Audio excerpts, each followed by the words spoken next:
আসসালামু আলাইকুম রহমতুল্লাহি ওবরাকাতুহ। দেশ ও প্রবাস, আশা করছি সকলেই ভালো আছেন।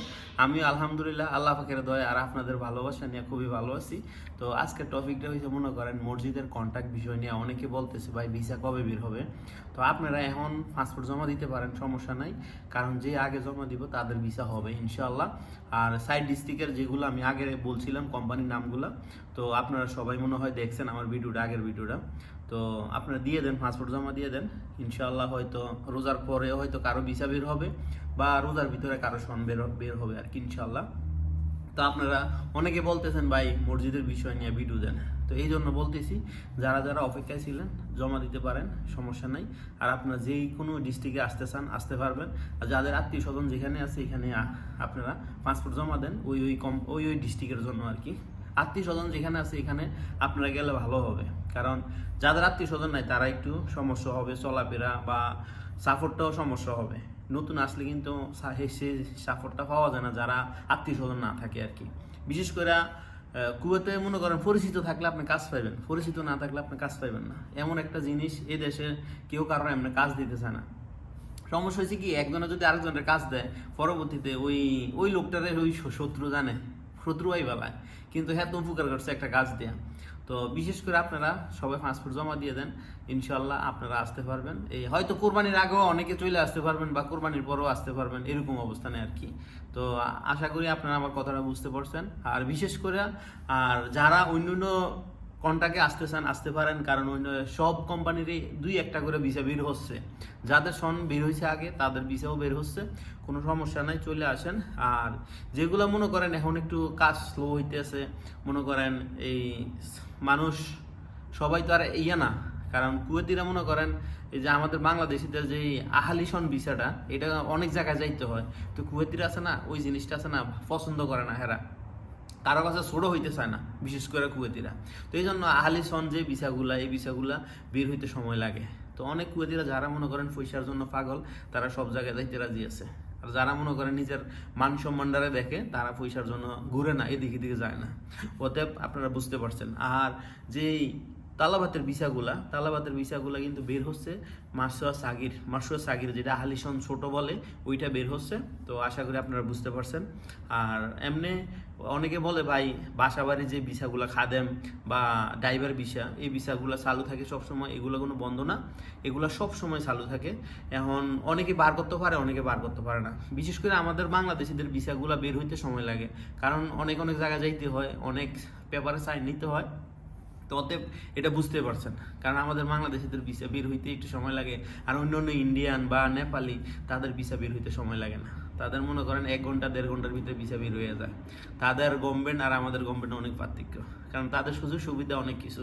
আমাদের আসতে লাগে 8 থেকে 10 লক্ষ টাকা, তাদের আসতে লাগে মনে করেন 1 থেকে 2 লক্ষ টাকা।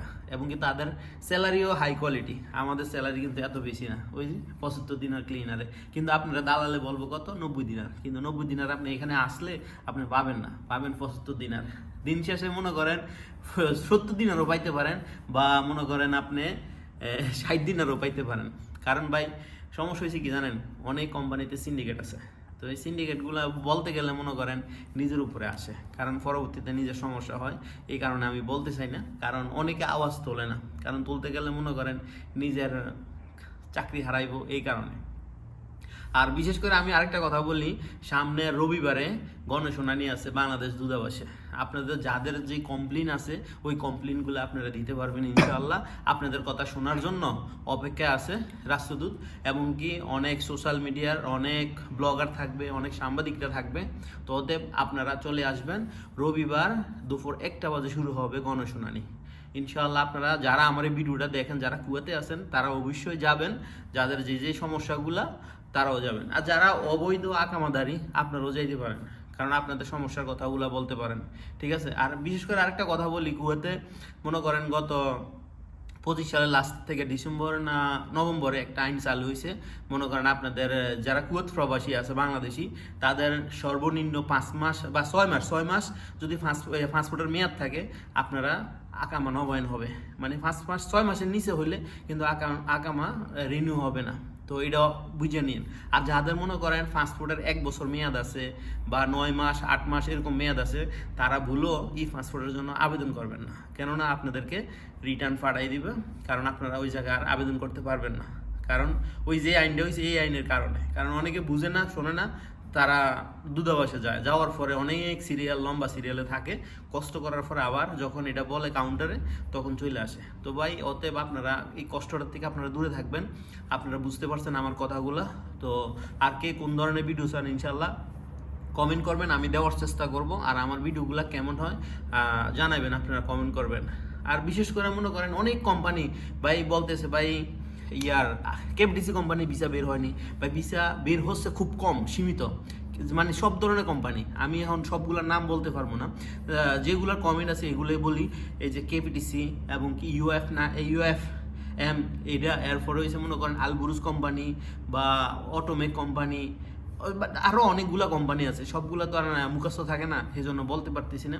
তো সব কোম্পানির কিছু কিছু ভিসা বের হচ্ছে, যাদের মনে করেন এই যে মনে করেন মামু খালু আছে, তারাই ভিসাগুলো আগে আগে পায়, কারণ বাংলাদেশিদের ভিসাগুলো আছে না 4-5 হয়ে যায়, এই কারণে মনে করেন সমস্যা হয়। তো অতএব সবাই ভালো থাকবেন আর সবসময় সাপোর্ট দিবেন।